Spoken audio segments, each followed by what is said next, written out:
Good luck నా దిల్ రాజు గారిని మాట్లాడాల్సిందిగా కోరుకుంటున్నాము. అందరికీ ముందు ఉగాది శుభాకాంక్షలు. So love me if you dare. Keeravani గారు ఒక 35 years మ్యూజిక్ డైరెక్టర్ అయ్యి 35 years అవుతుంది. మనసు మమత 1989 నుంచి ఒక లెజెండరీ, ఎన్నో అద్భుతమైన చిన్న సినిమాలు పెద్ద సినిమాలు తీసి ఇప్పుడు వరల్డ్ వైడ్గా ఆస్కార్ అవార్డు తీసుకొని కూడా తనకున్న ఇప్పుడు కూడా ప్యాషన్ ఏదో వండర్స్ క్రియేట్ చేయాలి.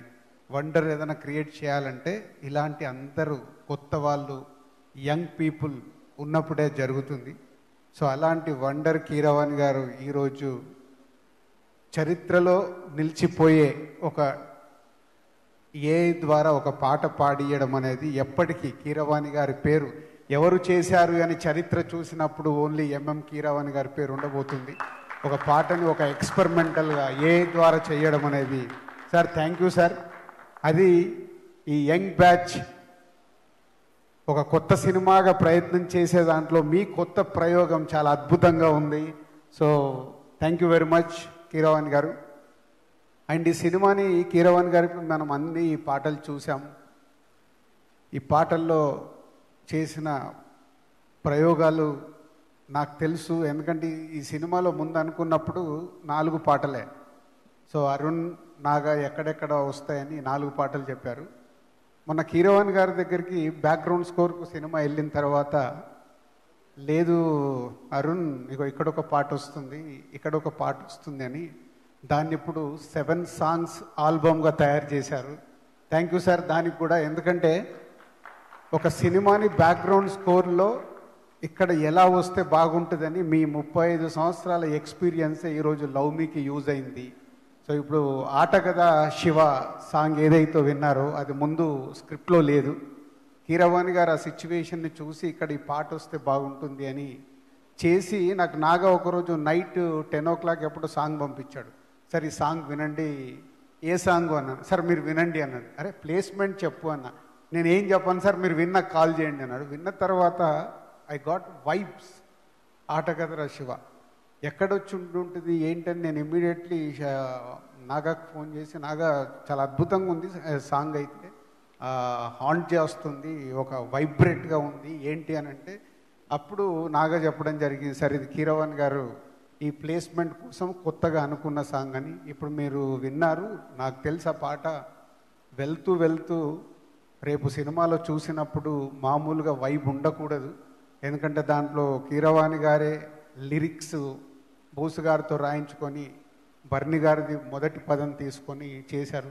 Thank you sir. ఆ సాంగ్ సినిమాని ఒక లెవెల్కి తీసుకుపోబోతుంది, సినిమా చూసినప్పుడు అర్థమైంది. అలాగే ఇంకొక సాంగ్ ఇందాక కొత్తగా అని ఒక పాట ఏదైతే విన్నామో కీరవాణి గారే నాకు ఫోన్ చేశారు, ఒకసారి స్టూడియోకి రండి అని.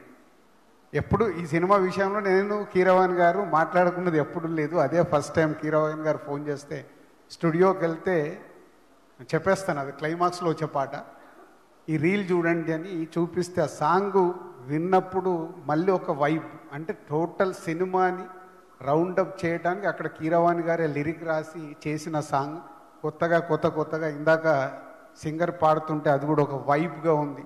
Thank you sir. ఈ సినిమాని మీరు ఎంత ఓన్గా చేసుకొని ఆ పిల్లలకి, నాగాకి అండ్ అరుణ్, హర్షిత్, హన్సిత అందరికీ మీరు ఒక న్యూ జనరేషన్కి బేబీ స్టెప్స్ చేస్తున్న వాళ్ళకి మీరు వెనకాల ఉండి ఈ సినిమాని నెక్స్ట్ లెవెల్కి తీసుకెళ్ళడానికి ప్రయత్నం చేస్తున్నారు. థ్యాంక్ యూ కీరవాణి గారు. సో మా జర్నీలో ఒకే ఒక సినిమా చేశాం 54 సినిమాలో, కానీ వాళ్ళకి ఆ సెకండ్ సినిమానే కీరవాణి గారితో పీసీ గారు లాంటి గారితో వర్క్ చేసే అవకాశం రావడం, బేబీ స్టెప్స్ వేస్తున్న యంగ్ బ్యాచ్కి all the best. Arun, Naga, Harshith, Hansitha and hero Ashish and heroine Vaishnavi. And about story ఇంతకుముందే నేను చెప్పాను, ఒక న్యూ ఏజ్ ఫిలిం, ఒక యంగ్ టీం కలిసి ప్రయత్నం చేస్తున్నారు చాలా కొత్తగా. అందుకే ఇంతమంది ఈ కొత్త స్క్రిప్ట్ కోసం ముందుకు రావడం జరిగింది. ఒక కొత్త ప్రయత్నము, కొత్త ప్రయోగము. అలాగని టోటల్ లవ్ స్టోరీ మీదే డ్రైవ్ చేసే సినిమా. సో ప్రేక్షకులకి కొత్త అనుభూతి, కొత్త సినిమాల్ని ఏదైతే ప్రేక్షకులు ఈరోజు కోరుకుంటున్నారో అలాంటి ఒక కొత్త సినిమా ద్వారా రాబోతుంది ఈ లవ్ మీ. తొందరలోనే మేము ముందుకు వస్తుంది. మోషన్ పోస్టర్కి వచ్చిన అప్లాజ్ కానీ, టీజర్కి వచ్చిన అప్లాజ్ కానీ, రావాలిరా రావాలిరా అనే సాంగ్కి వచ్చిన అప్లాజ్, ఆల్ పాజిటివ్ వైబ్స్తోని ప్రేక్షకుల దగ్గర నుంచి పాజిటివ్ వైబ్స్ వస్తున్నాయి అన్నీ. అలాగే ఈరోజు ఆఫ్టర్ 10 years, ఒక డెకేడ్ తర్వాత మళ్ళీ ఒక ఆడియో ఈవెంట్ చేసుకోవడం. అంటే ఆడియో ఈవెంట్ అనేది ఎప్పుడో మర్చిపోయి ఒక్కొక్క సింగిల్ సాంగ్స్ అలా అలా వదులుతూ వెళ్తున్న ఈ రోజుల్లో లేదు, మళ్ళీ ఒక ఆడియో ఈవెంట్ జరగాలి, అన్ని పాటల్ని ఒకటేసారి ప్రేక్షకులకు వినిపిస్తే బాగుంటుంది, ఇదొక ప్రయోగం చేద్దామని కీరవాణి గారు, నాగా అండ్ అరుణ్ అనుకొని నాతో కూడా షేర్ చేయించినప్పుడు బాగుంది, ప్రయత్నం చేయండి అని చెప్పాను. సో దానికి కూడా మీ అందరికీ థ్యాంక్ యూ. మళ్ళీ ఆడియో ఇలాంటిది నిజంగా ఇది ఇప్పుడు సక్సెస్ఫుల్గా 6 పాటల్లో ప్రేక్షకులకు 7 పాటల్లో ఎన్ని నచ్చినాయని రేపటి నుంచి మనకు అర్థమవుద్ది. ఒక్కసారి విన్నప్పుడు న్యాచురల్గా 7 పాటలు వింటాం, 2, 3, 4 నచ్చేస్తాయి. నచ్చిన పాటల గురించి మాట్లాడతాం, ఇది బాగుంది ఇది బాగుంది ఇది బాగుంది, అవే వింటూ ఉంటాం. సో ఇదొక పాత రోజుల్లో ఉన్నది, ఇప్పుడు కొత్త జనరేషన్కి మళ్ళీ ఒక న్యూ ట్రెండ్ అవ్వాలి. So will wait and watch. ఇంకొక 1 వీక్లో ఈ ఆడియోని ఎలా ప్రేక్షకులు వినబోతున్నారు ఏంటి అనేది మనకు అర్థమవుద్ది. So thank you all and love మీ టీమ్ అందరికీ అడ్వాన్స్ విషెస్. సో మీ సినిమా రిలీజ్ రోజు ఇందాక అరుణ్ అన్నట్టు ఆనంద బాష్పాలు అందరి కళ్ళల్లో రావాలి. దానికి ప్రేక్షకులు ఒక కొత్త సినిమాని ఆదరిస్తారు. కొత్తగా మీరు చేసిన ప్రయత్నం ప్రేక్షకులకు రీచ్ అవుతుందని నమ్ముతున్నాము.